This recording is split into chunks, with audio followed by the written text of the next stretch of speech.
Yun, good afternoon. Kung makikita nyo, meron tayo ngayon ditong Kinglong. Kinglong, di ba? Kinglong na brand. Pero ito ay van. Diba?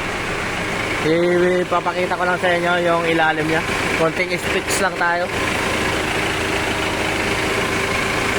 Diba? Yan.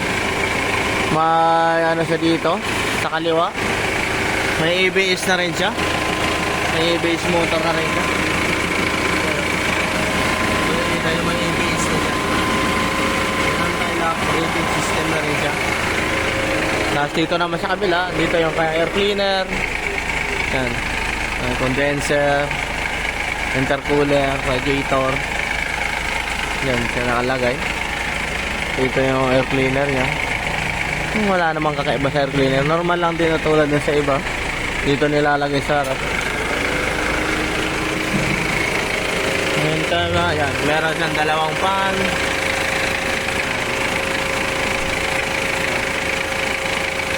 Ganyan.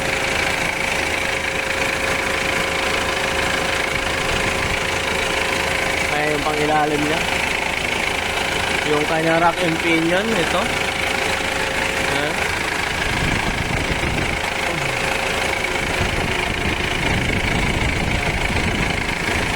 Parang ano lang din yung ano yan. J4KB engine to. Kinglong.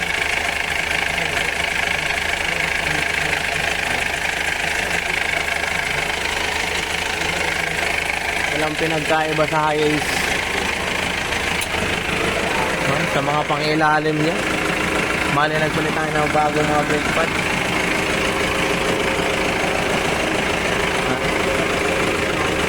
Mga ball joint niya. Upper arm. Halos yung sa pangilalim parang ano, malalaki naman yung ball joint. Medyo matibay din. Kahit China tayo. Kahit China brand. Medyo kahit paano naman. Diba? Yan. Lang, pagdating dito sa propeller niya, parang hindi ko ganun ka-recommended to. Yan. Makikita nyo yan. Andito yung oil filter niya. Diba? Yung kanyang secondary clutch master. Ito yung handbrake niya. Ito yung handbrake niya.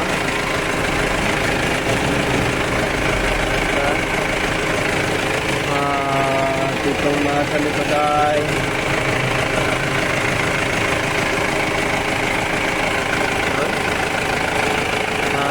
yan yung mga na-update na kasi niya doon.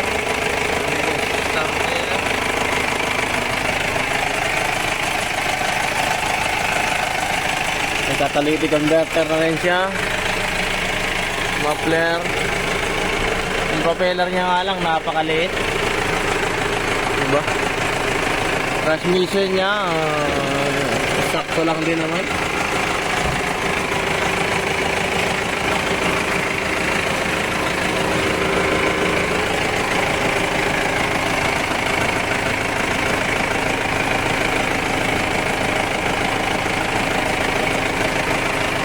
Yung kanyang fuel filter.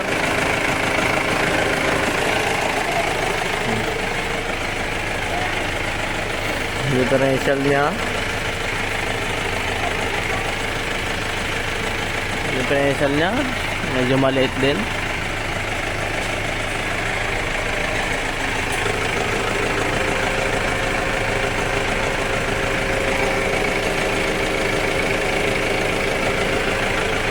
Molye na, 3 piraso lang.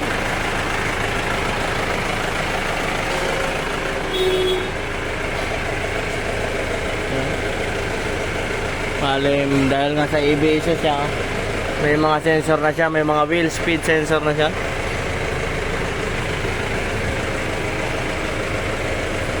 Yan.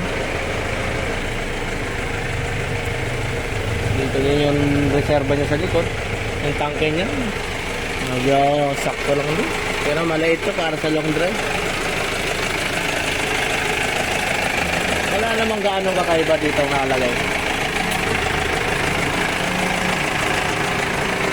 Spec lang tayo na pang ilalim. Mga ball joint, okay yan.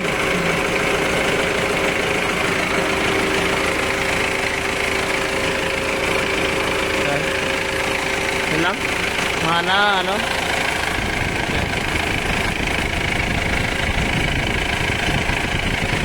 Kompresor ng aircon, ang taas, ito, alternator. Yun lang. Mga 10 unit yung King Long. King Long.